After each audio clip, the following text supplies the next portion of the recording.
chaotic moment has unfolded, ladies and gentlemen, with an unknown substance being sprayed on Ilhan Omar at a town hall. Trump has also shifted his tone on the killing of Alex Preddy, among the other issues we've had in Minneapolis as of late. Ladies and gentlemen, there's been so much going on. From Renee Good to the ICE incidents to Alex Preddy to all of the Somalis stealing stuff, and it's not my fault if this community comes into the state and begins to take everything that's not bolted to the ground. Listen, if I'm just the person who calls it out, I don't know. That doesn't make me racist. It makes you kind of ignorant for not noticing. That's all I can say. And people are having their reactions. People are either I'm hoping people are learning from that incident with Renee that blocking traffic is not a good means of protest, but people they've found other means to protest. For example, we have this one woman. It looks like a neighborhood not too far from other incidents that have been happening in Minneapolis. And a teenager. This was a teenager. They crashed a car in this woman's neighborhood. They were trying to flee from the immigration officers during apparently a confrontation, and then a Minneapolis woman, witnesses apparently saw this teenager just crash a car and then flee on foot. And they started, as you would assume, because obviously if a teenager crashes a car in my neighborhood, I don't know anything about the situation. Clearly that kid might be a danger to the public. So obviously, as a thinking person, you're going to go try to free him. You're going to go try to stop the agent. And that's what this Good Samaritan does, ladies and gentlemen. She grabs her rape whistle, which apparently everybody's been grabbing you see these people, they all have videos of whistles, and it's ridiculous. But let's take a look. God. No! Blow harder. Stop! She's screaming at him to stop. They got him on the ground and they handcuff him, and then the woman is standing behind the Border Patrol agent, the ICE agent, excuse me, because this is clearly, you can see by his vest, it's immigration enforcement. Keep going harder. Maybe he'll stop. And then they pull him into a car.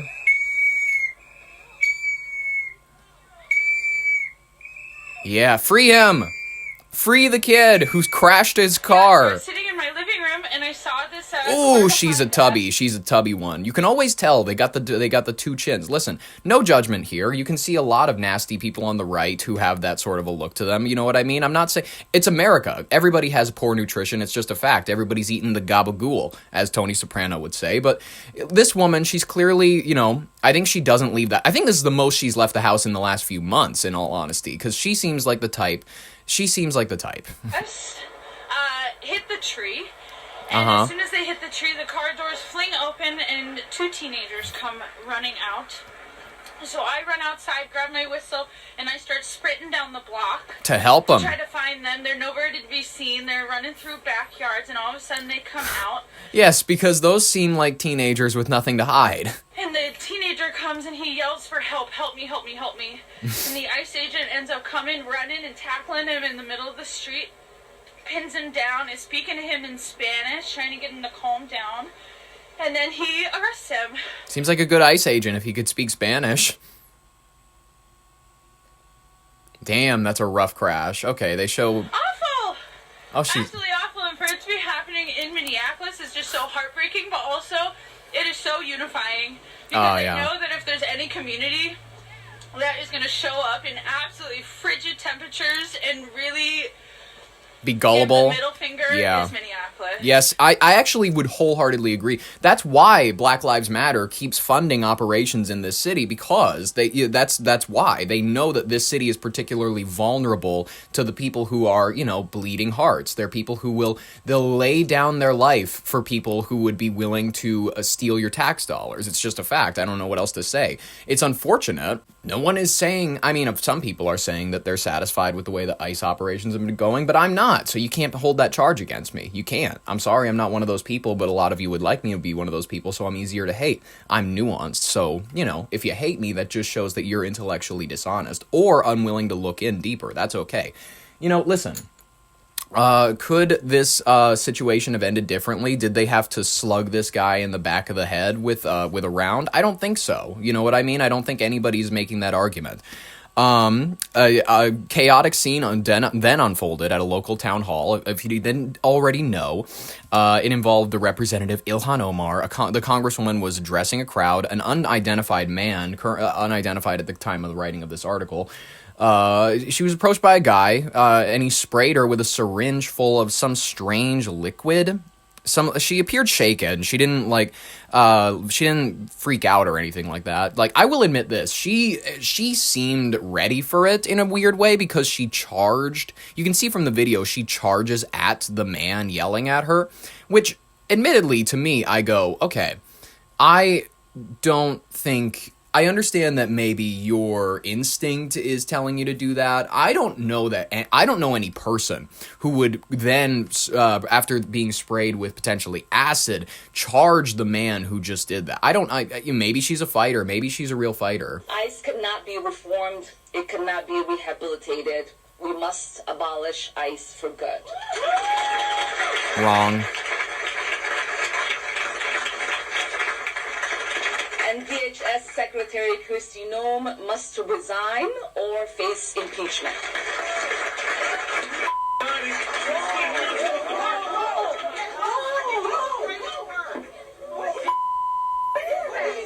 I don't know. I love how a lot of them don't react. I need a napkin to know nothing. He sprayed something. It smells terrible. I love the accents on display. No. You're fine. You need to go get checked. No, we will continue this. I'm not going to get away with it. You need to go get checked. No, I don't know what.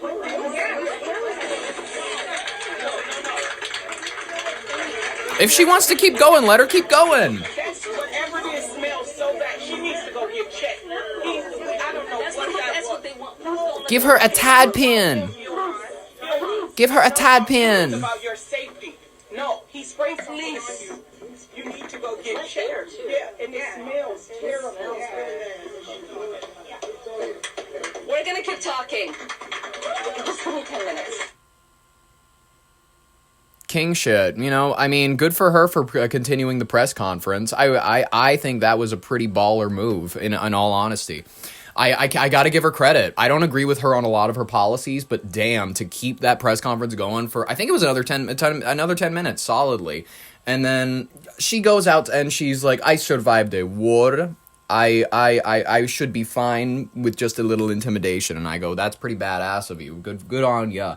That kind of terrifies me, though, because that means that she's willing to die for her cause, which, that's absolutely, I gotta respect her for that. I have nothing but respect on her name for this moment. Unless, of course, this turns out to be a Jussie Smollett thing.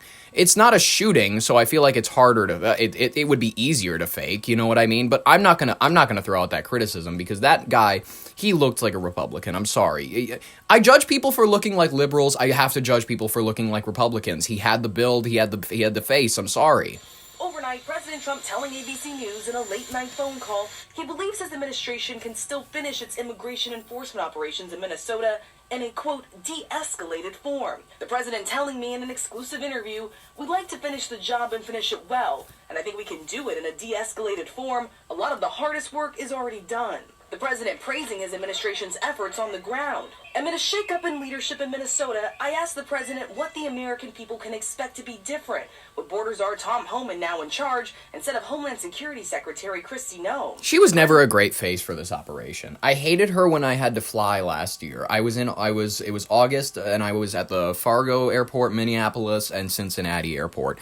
And every single time that I was near the the getting checked zone, I would have to deal with her every 5 minutes telling me that I needed my real ID. Naturally, I didn't have one. They still let me fly, admittedly. My name is Ali, and they still let me fly, I will just say that. The Trump administration clearly doesn't care enough about their flight, safety. If they let someone with that name fly in, with no real ID. It's crazy. The president suggested there would be a more relaxed approach. We've taken out the largest part of the bad, really bad people, the president said, adding, so we can start doing maybe a little bit more relaxed. It's a notable change in tone by the president, who just months ago said this. I think they haven't gone far enough. The president would not say when They haven't gone far enough on the numbers. Actually, I agree. You've been dwarfed. I'm sorry, by Obama's deportation numbers. I'm saying I want. Okay, and a lot of people are going to go, this is a controversial statement. I don't think it is. I have a great issue with ICE because they're A, being too aggressive with their tactics, and B, not deporting enough people. I don't think they're getting enough people out. Listen, I have no issue with someone who came here, had like overstayed their visa, whatever reason. If they are here illegally, if they are here and they hop the line and they're enjoying the privileges of the American experience that a lot of people who are in line are being denied right now, kick their ass out. I don't want to see them. I'm sorry. That's a fact, and I've always felt that way. That's just how it is. So I have no issue with the actual deportation of these people. I've always been in favor of a remain in Mexico. I've always been in favor of sending people back to where they came from. I want them to be deporting more numbers because it has been millions that have come over the border over the last few years. It has been millions that have ingratiated themselves and were shipped literally on buses by Ron DeSantis up to liberal cities and whatnot.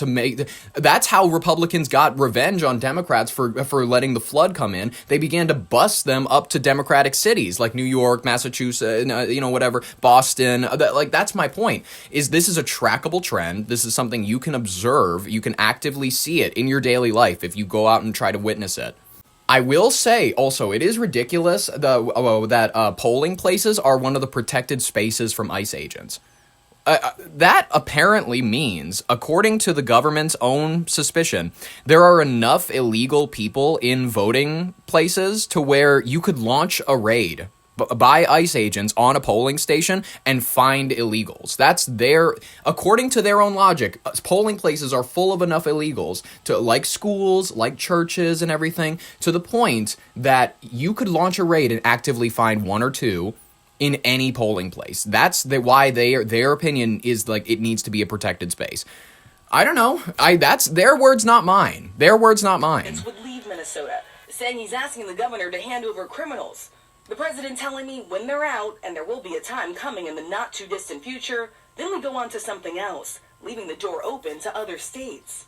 The administration under fierce scrutiny after Border Patrol agents shot and killed Alex Preddy, an ICU nurse. Top officials quick to blame. I think instead of getting federal agents out there, I will propose this. If I'm elected president of the United States, here's what we're going to do.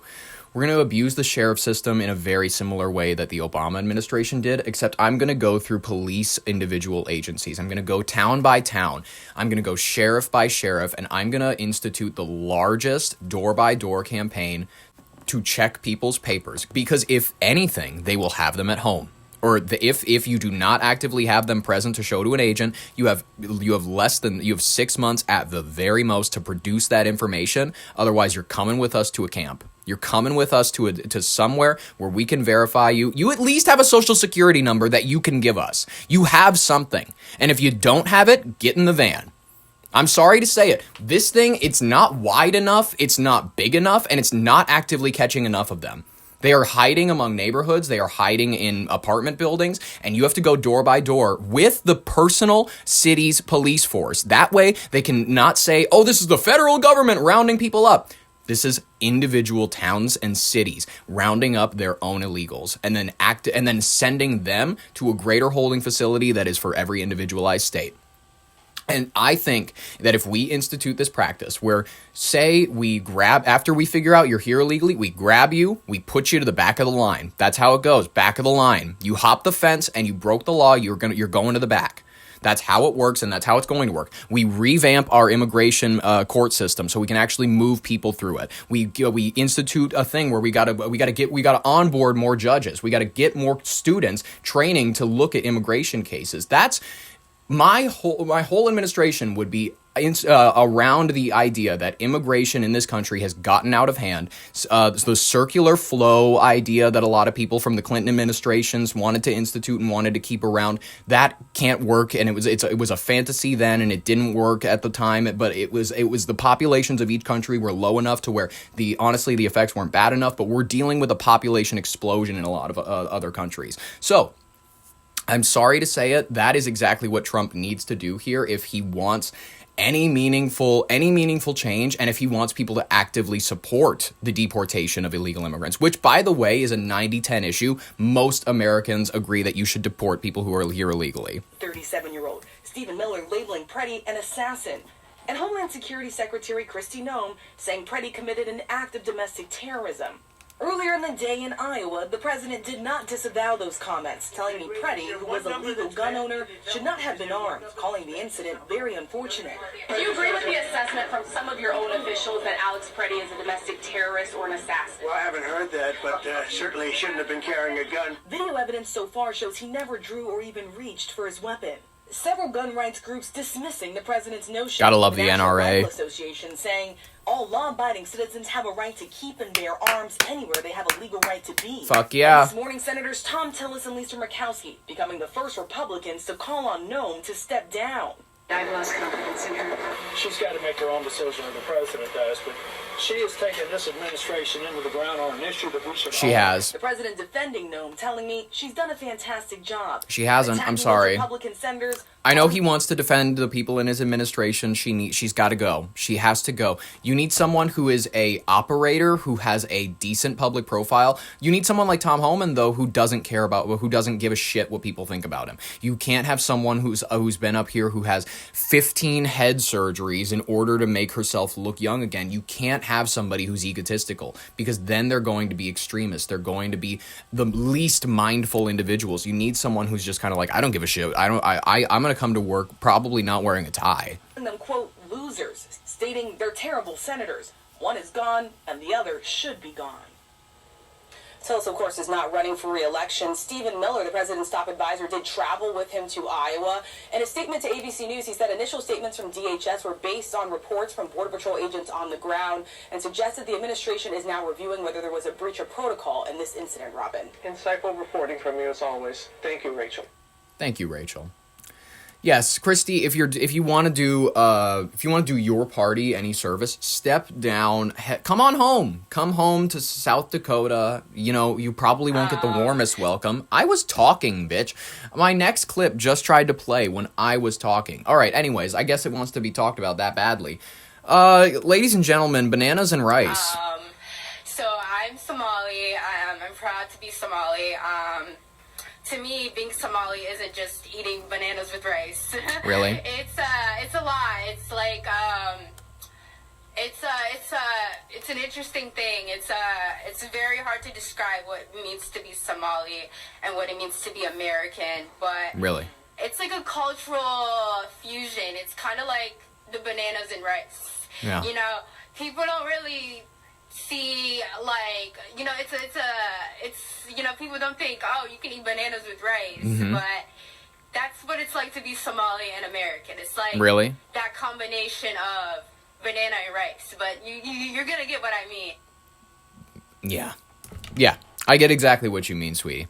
That was a beautiful press conference moment. I think that this was from St. Paul, 23-year-old Nasra Ahmed. She was describing Somali American culture. It's like a fusion of bananas with rice, which,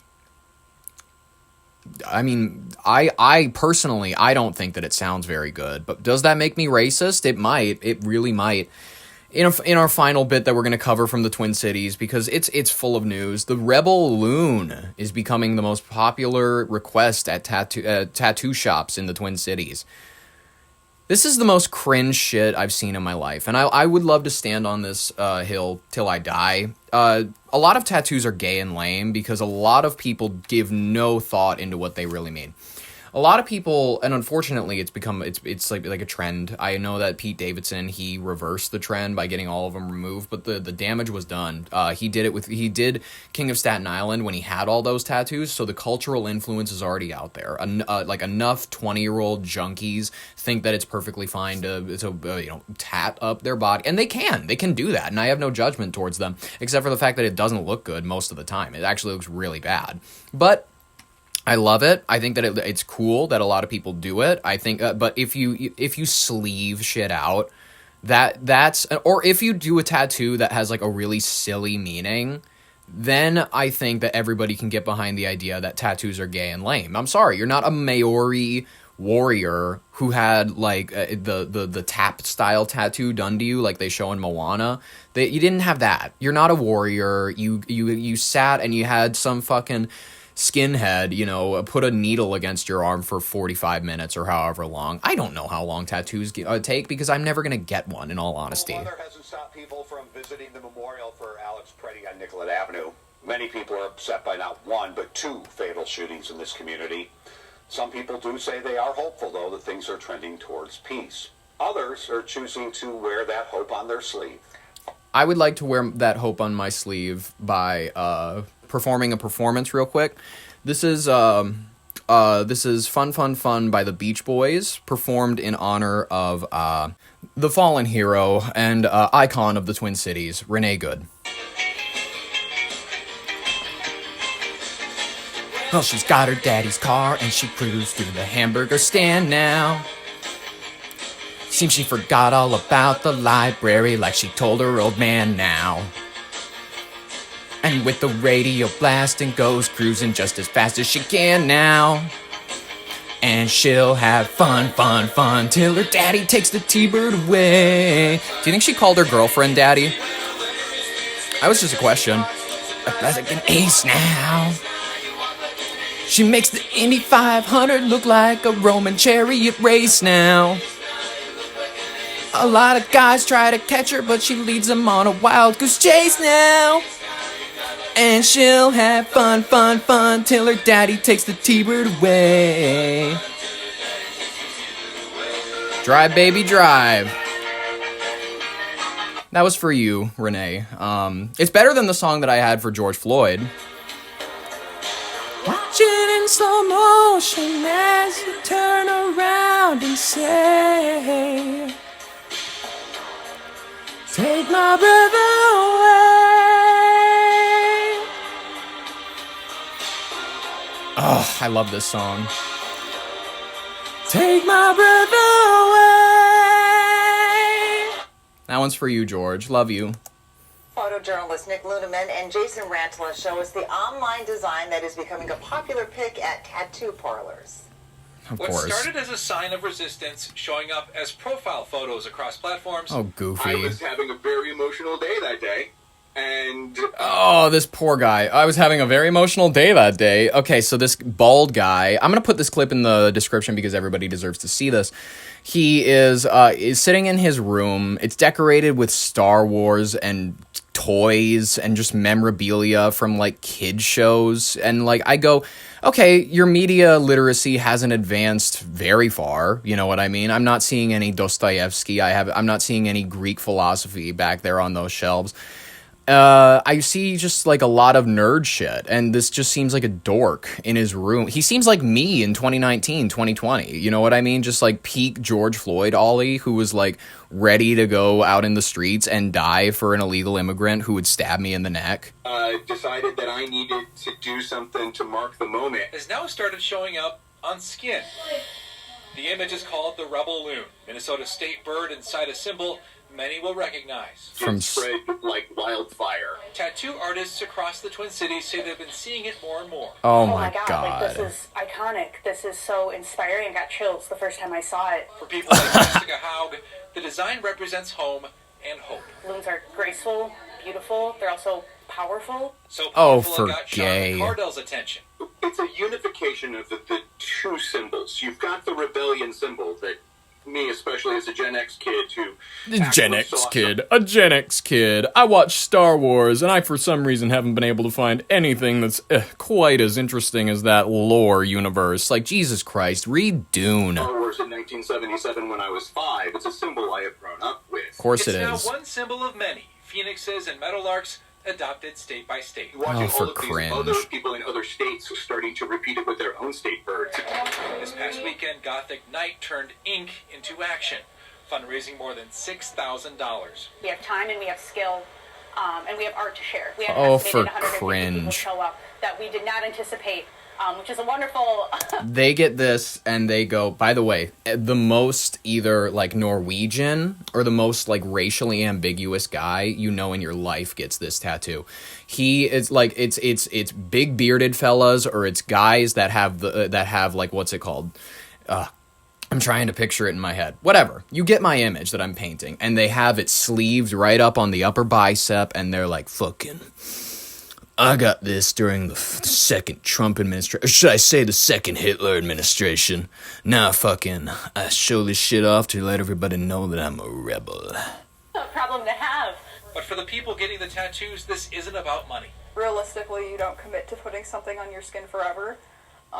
Oh my God! It's right there. It's evident. It's always them. It's always them. It's the woman. And I'm sorry. And this is just like I'm sorry. This is just proven by science. If you have a man or woman, if you have a piercing in your nose, the bull style piercing where it hangs in between your nostrils and it's like that, you are always way too far either right or left. It's a theory that I've been testing the waters for. It's either skinheads or it's they thems. It's never one in between. You never see a banker with a bull nose piercing in, I don't even know what the fuck that tissue's called. If it's just to cosplay. You seem like your whole life is cosplay because your whole face looks like you would be stuck to a wall if I magnetized it. It's a way to find each other. We have friends everywhere. We are not alone. Like the loons call across the water, hope travels fast. In Minneapolis with photojournalist Nick Luneman, Jason Rantala, WCCO News. I love it. I think it's great, and if this inspires people, I mean, if it gives people a sense of pride and they're like less worried about the world as a result of this, I mean, go for it. I think that's great. I think it's really wonderful. I also think that people should be aware of things like this. The conflict in the United States may be evolving into a new stage. Leftists don't seem complacent with just blowing their whistles to their heart's content anymore. Alleged leaked chats show that they're organizing armed groups of 4 to 6 people in various locations across Minneapolis and through various organizations. We saw large-scale demonstrations in Minneapolis today with people making massive barricades and lighting dumpster fires. One demonstration was deemed an unlawful assembly. Armed members of the John Brown Gun Club are already out in the streets in full kit. People online have started chatter discussing violence again. When are we going to be the ones to ambush them? One man, a so-called Antifa general, who has a tattoo to prove it, is saying that it's past time for people to violently resist the government. There's nothing fun to chant about it. Get your fucking guns and stop these fucking people. This man also likes to dress up in women's clothing and post it on social media. I do this all year. He looks pretty. Like this. Minnesota's Ice Watch and Protect 612, the same organizations that Nicole Good belongs to and what she was doing when she was shot, are led by Amanda Noel Kohler, a Tim Walz campaign strategist and pseudo-government official, going by the codename HAH. I believe the situation in the United States could easily get out of hand. Well, it may. I really hope that. Listen, if Tim Walz does have a friend who is fomenting a little bit of chaos on the streets, I'll call on Tim Walz. Maybe evaluate the social circle, just as Trump needs to reevaluate the social circle. I mean, overturn it. I'm just sorry to say it. I don't know how he managed to pick. Listen, Kash Patel's rhetoric around the Epstein files. Admittedly, he was like a truthist. He was like, I'm gonna reveal everything the moment I get through those doors, and then he clammed up the moment he saw him. And I'm sorry to say it, he was a failure. But from the outset, he looked like he might do a decent job. But whatever. I'm just saying, if you're a politician, look into who you have in your social circle. Don't have a C. Weaver. Don't have a Kristi Noem. These people will only drag you down. They will only make you look worse. Fuck it. Whatever.